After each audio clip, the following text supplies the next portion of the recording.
नमस्कार, जनता टीवी देख रहे हैं आप और मैं हूं आपके साथ जागृति खंतवाल। रुक करेंगे खबरों की ओर।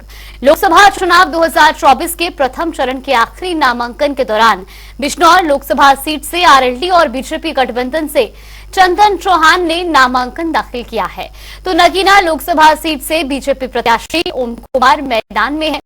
ऐसे में नामांकन दाखिल करने के दौरान डिप्टी सीएम केशव प्रसाद मौर्य भी मौजूद रहे, जहां उन्होंने बीजेपी के 400 के आंकड़े को पार करने का दावा किया, तो साथ ही इंडिया गठबंधन पर भी जमकर निशाना साधा।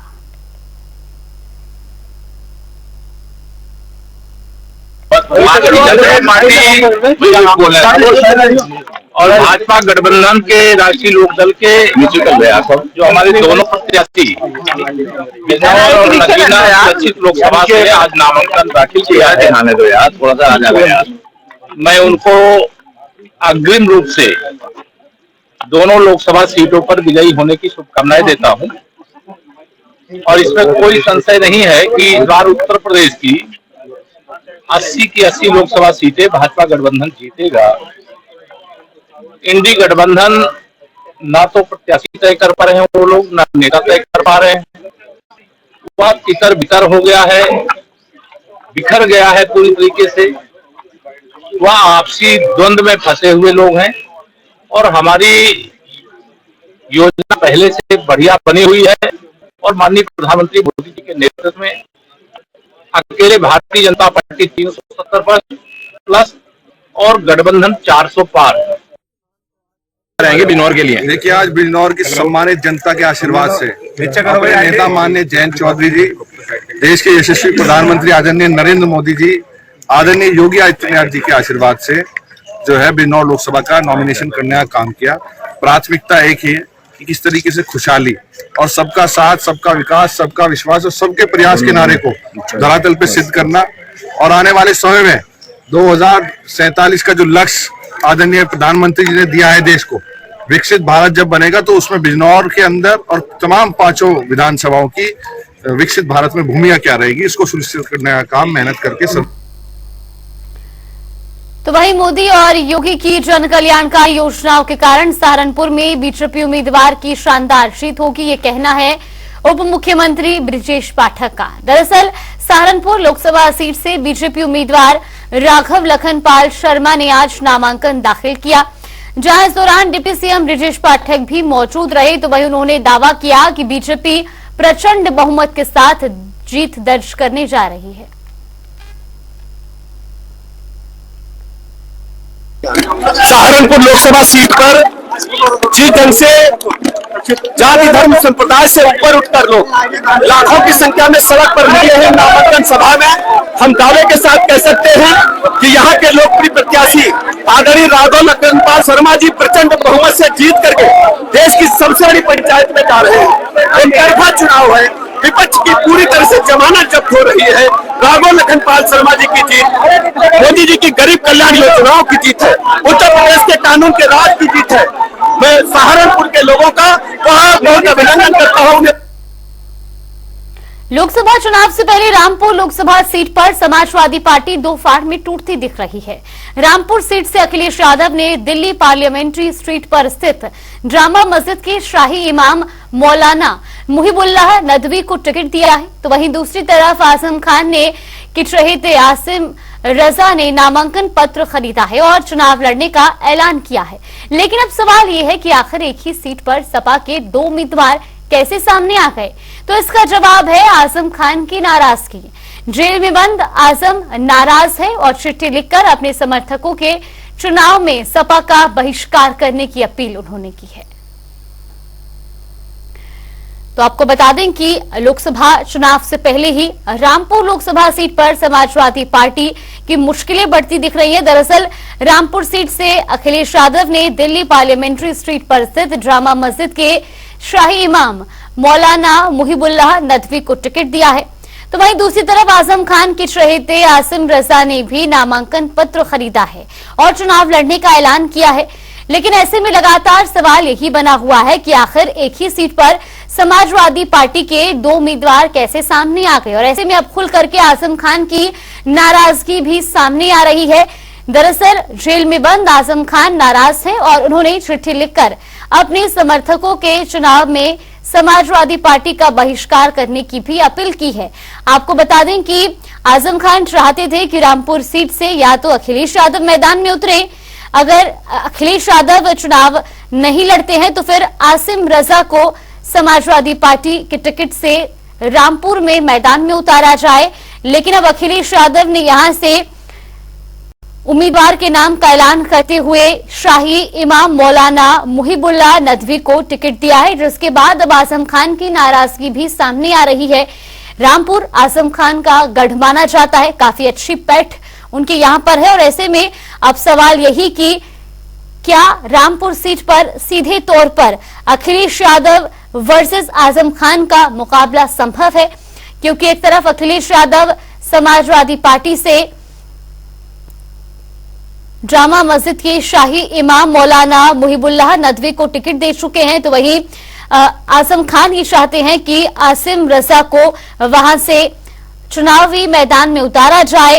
अब लगातार इसको लेकर के कई तरह के सवाल भी खड़े हो रहे हैं। आपको बता दें कि जेल में बंद आजम खान ने अपनी नाराजगी भी जाहिर की है और साथ ही साथ चिट्ठी लिखकर अपने समर्थकों के चुनाव में सपा का बहिष्कार करने की अपील की है। रामपुर लोकसभा सीट से समाजवादी पार्टी के नेता आजम खान की एक अच्छी पैठ वहां पर बताई जाती है और ऐसे में आजम खान अभी जेल में है, तो अब सपा गढ़ को मजबूत करने की फिराक में है और यही वजह भी है कि वहां से शाही इमाम मौलाना मुहिबुल्लाह नदवी को टिकट दिया गया है। लेकिन आजम खान यहां पर अखिलेश के चुनाव लड़ने पर अड़े थे और अगर अखिलेश यादव की ओर से चुनाव लड़ने पर मना किया जाता है तो फिर आसिम रजा को वहां से टिकट दिए जाने का जिक्र आजम खान की ओर से किया गया था। आपको बता दें कि आजम खान वहां पर इससे पहले भी काफी अच्छे बहुमत से जीत दर्ज कर चुके हैं, लेकिन उपचुनाव में अब घनश्याम सिंह लोधी वहां पर मौजूदा समय में सांसद हैं। एक तरफ जहां बीजेपी से इस बार भी घनश्याम सिंह लोधी ही मैदान में हैं, तो समाजवादी पार्टी ने वहां से शाही इमाम मौलाना मुहिबुल्लाह नदवी को टिकट दिया है। लेकिन अब आजम खान की नाराजगी खुलकर सामने आ रही है। बताया जा रहा है कि आजम खान ने चिट्ठी लिखकर अपने समर्थकों से चुनाव में सपा का बहिष्कार करने की भी अपील की है। ये बड़ी खबर आपको बता रही, जहां 2 सीट और 5 नाम सामने आए हैं। एक तरफ जहां मुरादाबाद सीट को लेकर के कंफ्यूजन लगातार बरकरार रहा, लेकिन अब वहां से भी 2 नामों ने अपना नामांकन दाखिल किया है। आपको बता दें कि समाजवादी पार्टी से ही मुरादाबाद सीट पर पहले एसटी हसन अपना नामांकन दाखिल करने के लिए पहुंचे और उसके बाद आज रुचि बीरा ने अपना नामांकन दाखिल किया। तो रामपुर सीट को लेकर के भी कुछ ऐसी ही तस्वीरें सामने आ रही है, जहां एक तरफ समाजवादी पार्टी वहां पर शाही इमाम मौलाना नदवी को टिकट दे चुकी है, तो आजम खान की भी अब नाराजगी सामने आ रही है। इसी खबर पर ज्यादा जानकारी के साथ हमारे सहयोगी तौकीर किदवई हमारे साथ चुके हैं। तौकीर, जहां एक तरफ सभी पार्टियां चुनाव को लेकर के पुरजोर तैयारी में हैं, लेकिन यहां पर रामपुर और मुरादाबाद सीट पर समाजवादी पार्टी का पेच फंसा हुआ है। देखिए, इसके पीछे थोड़ा सा जाना पड़ेगा। 3-4 दिन पहले ही एमपी अखिलेश यादव सीतापुर जेल गए थे, खान से मिलने से मुलाकात की थी और उसके बाद से ही रामपुर और खासकर मुरादाबाद को लेकर चर्चाएं तेज हो गई, क्योंकि यही 2 सीटों पर माना जाता है कि आजम खान की बिना मर्जी के कोई भी प्रत्याशी मैदान में नहीं होता है। यही वजह है कि आजम खान से मुलाकात करने के बाद यहाँ पर घोषणा की गई।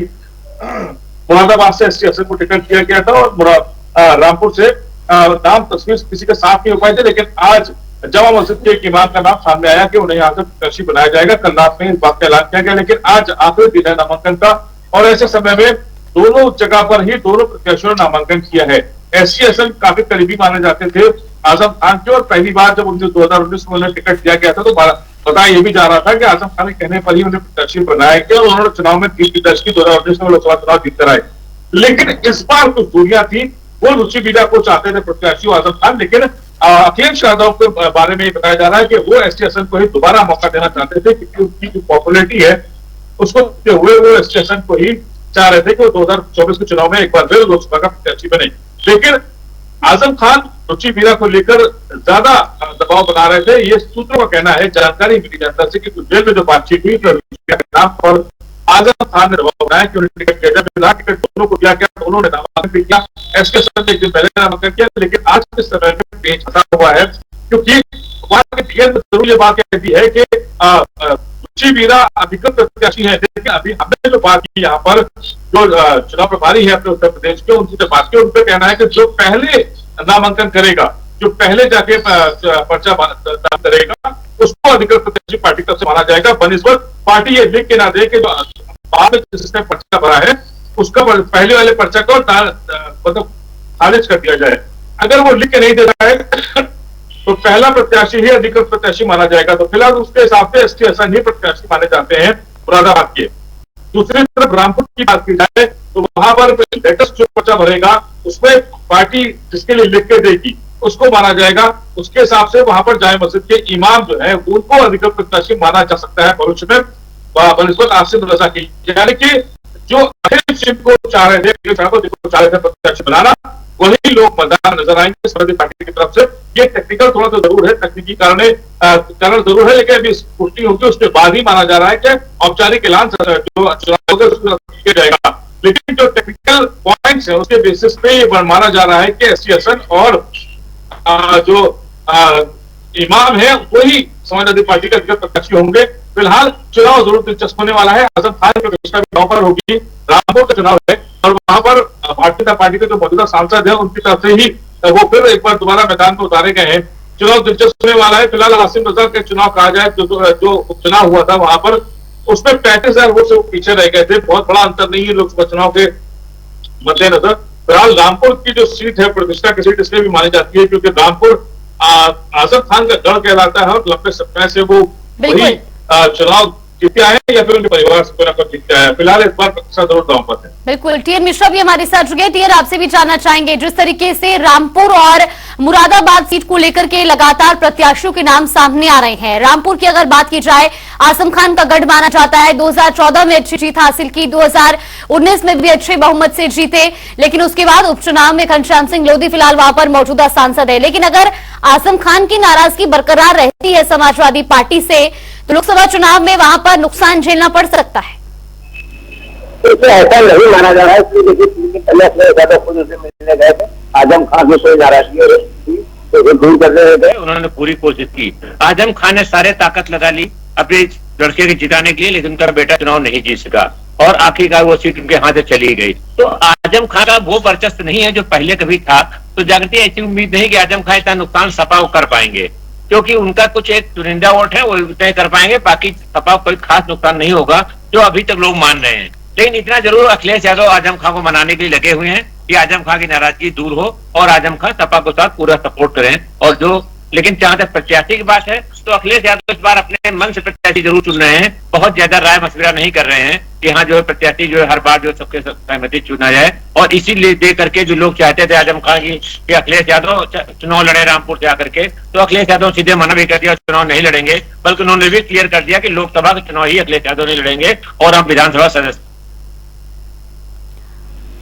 बिल्कुल, तो कि जिस तरीके से रामपुर सीट और मुरादाबाद सीट को लेकर के लगातार एक तरफ सस्पेंस बरकरार है। एसटी हसन और रुचि वीरा दोनों ही अपना नामांकन दाखिल कर चुके हैं।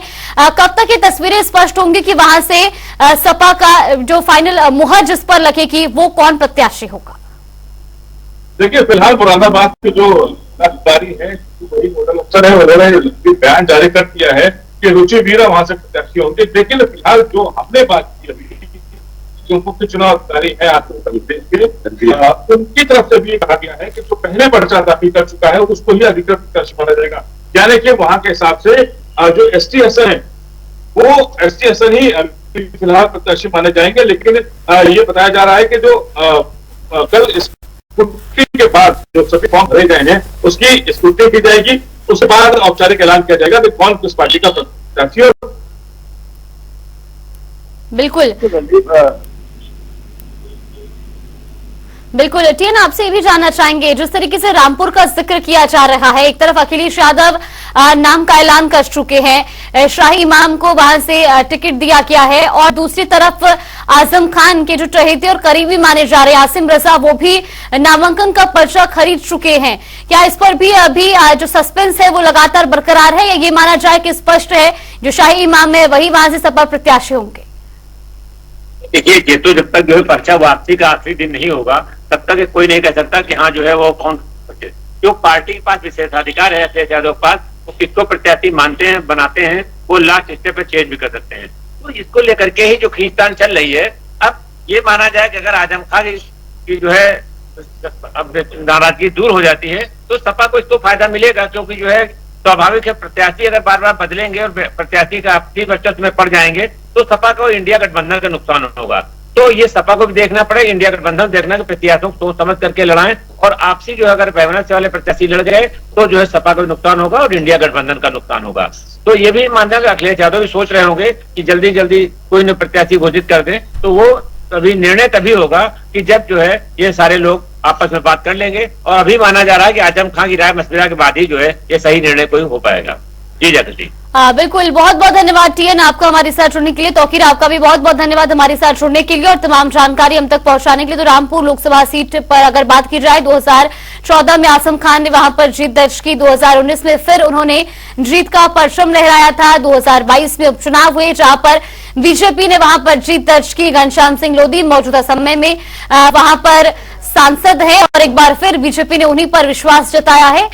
रामपुर सीट को आजम खान का गढ़ माना जाता है और ऐसे में आजम खान अभी जेल में बंद है, लेकिन उनकी तरफ से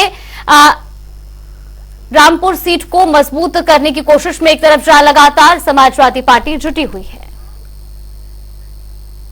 आज नामांकन का आखिरी दिन है, कई दलों के प्रत्याशी नामांकन के लिए पहुंच रहे हैं। पीलीभीत सीट से बीजेपी प्रत्याशी जितिन प्रसाद ने नामांकन दाखिल कर दिया है, तो वहीं रामपुर से बीजेपी प्रत्याशी घनश्याम सिंह लोधी ने भी पर्चा भर दिया है। साथ ही दोनों ही बीजेपी प्रत्याशियों ने जीत दर्ज करने का दावा भी किया है। पीलीभीत और रामपुर की तस्वीरें भी आपको दिखा रहे हैं। पीलीभीत से जितिन प्रसाद इस बार भारतीय जनता पार्टी के प्रत्याशी हैं, तो रामपुर से घनश्याम सिंह लोधी पर एक बार फिर से बीजेपी ने विश्वास जताया है।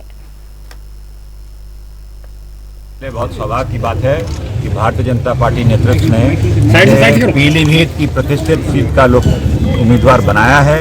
माननीय प्रधानमंत्री जी के आशीर्वाद से, माननीय राष्ट्रीय अध्यक्ष जेपी नड्डा जी, माननीय गृह मंत्री जी अमित शाह जी, माननीय मुख्यमंत्री योगी आदित्यनाथ जी, माननीय प्रदेश अध्यक्ष भूपेन्द्र जी, माननीय स्वतंत्र देव जी, सभी लोगों के आशीर्वाद से मुझे ये सम्मान मिला है कि ये सीट का भारतीय जनता पार्टी का उम्मीदवार, और मैं कह सकता हूँ जो 10 वर्ष का कार्यकाल आदरणीय प्रधानमंत्री जी का है, उनका ट्रैक रिकॉर्ड, उनकी काम, उनकी तपस्या, उनका त्याग, निस्वार्थ, और दूसरी तरफ मुख्यमंत्री जी का प्रदेश के प्रति जो उनमें 7 वर्ष का कार्यकाल है, प्रचंड बहुमत से कमल का फूल खिलेगा, इतिहास रचा जाएगा।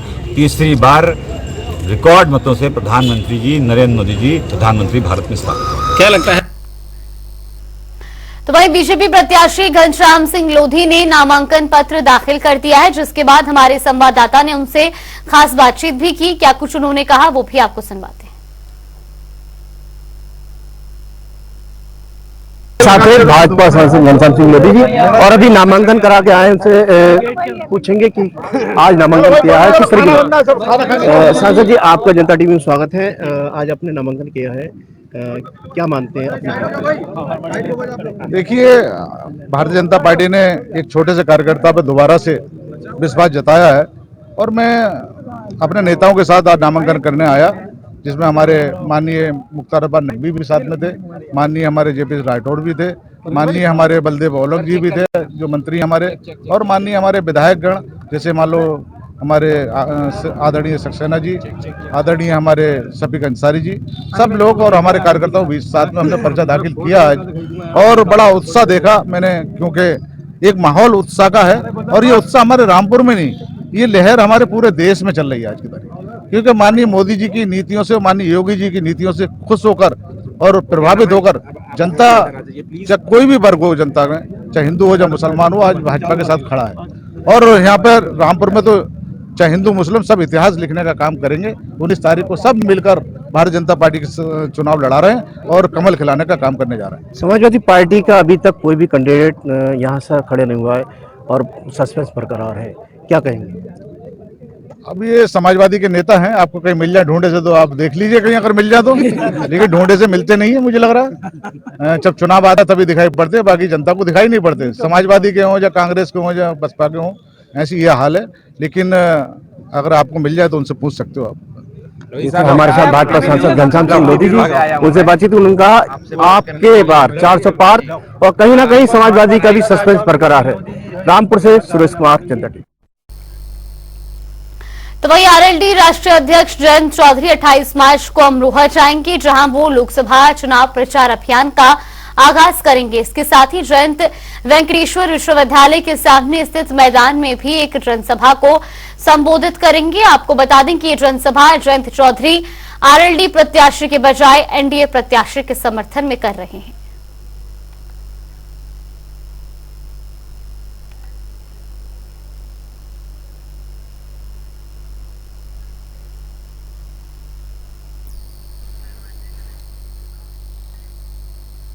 आरएसएसपी पार्टी के अध्यक्ष स्वामी प्रसाद मौर्य ने इंडिया अलायंस को लेकर बयान दिया है। उन्होंने इंडिया अलायंस को देश की आवश्यकता बताया। उन्होंने कहा कि उनकी पार्टी आरएसएसपी इंडिया अलायंस को मजबूत बनाने की दिशा में लगातार काम कर रही है और भविष्य में इंडिया अलायंस को मजबूत बनाने का काम करती रहेगी।